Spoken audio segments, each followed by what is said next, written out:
तो चलिए आगे बढ़ते हैं। न्यूज 24 ने 3 दिन पहले खबर दिखाई थी कि इस साल यूपीएससी की परीक्षा पास कर चुके 314 ओबीसी कैटेगरी के कैंडिडेट्स में से 33 से ज्यादा ऐसे लोग हैं जिन्हें सरकार ने ओबीसी कैटेगरी का आरक्षण देने से मना कर दिया है। इसके पीछे वजह बताई गई कि सरकार ने ओबीसी आरक्षण में क्रीमी लेयर का नियम बदल डाला है और नए नियम के मुताबिक ये 33 कैंडिडेट्स वैसे ओबीसी कैटेगरी से आते हैं जिनके माता पिता की वेतन और खेती समेत कुल आमदनी 6 लाख से ज्यादा है। ये कैंडिडेट्स ऐसे माता पिता के बच्चे हैं जो या तो बैंक में या किसी पीएसयू में या म्युनिसिपैलिटी या कॉर्पोरेशन जैसे संस्थान में काम करते हैं। न्यूज 24 पर इस खबर के खुलासे के बाद अलग अलग राजनीतिक दलों ने कहा कि संसद में इस मामले को जोर शोर से उठाया जाएगा। ये ओबीसी कहने से नरेंद्र मोदी जी काम नहीं चलेगा। आप अपने अफसर को सीधा करिए। ये एंटी बैकवर्ड लोग यहाँ अफसर लोग बैठे हुए हैं।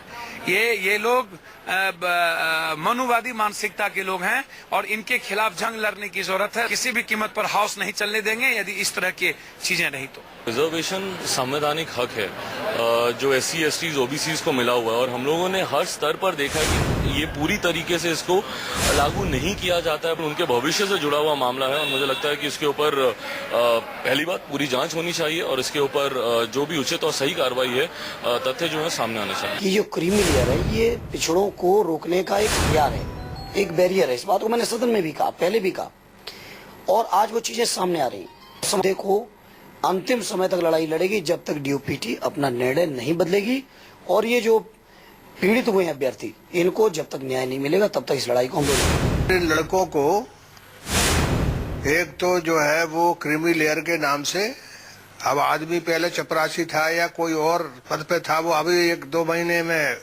उसका प्रमोशन हो गया, उसको भी इन्होंने क्रीमी लेयर के नाम पे उसका गर्दन काट दिया। तो ये मामला गंभीर है और इसके बाबत मैंने पत्र लिखा है DOPT को और अगले सत्र में इसको मैं उठाऊंगा जरूर। और साथ राजीव रंजन हमारे संवाददाता इस पर जुड़ चुके हैं। राजीव, 3 दिन पहले हमने ये खबर दिखाई थी और लगता है कि विपक्ष कई सारे मामलों में सरकार को तो घेर ही रहा है, लेकिन एक और बड़ा हथियार विपक्ष के हाथों लग गया है। ये निश्चित तौर पर विपक्ष के कुछ सांसदों ने इस खबर पर प्रतिक्रिया व्यक्त करते हुए कहा है कि वो सरकार को घेरने के लिए इसको एक हथियार के तौर पर इस्तेमाल करेंगे। और आपको याद होगा शुक्रवार को लोकसभा की कार्यवाही जब चल रही थी और उसमें भगवंत मान के मामले को लेकर के हंगामा चल रहा था, उसी बीच समाजवादी पार्टी और कुछ पिछड़े वर्ग के सांसदों ने इस मामले को लेकर के भी संसद की कार्रवाई में शोरगुल किया था, इस मामले को उठाने की कोशिश की थी। लेकिन चूंकि कार्रवाई स्थगित हो गई थी सोमवार तक के लिए, इसलिए ऐसा लगता है कि आज इस मामले को फिर एक बार दोनों सदनों में उठाने की कोशिश। बहुत बहुत शुक्रिया राजीव इस जानकारी के लिए।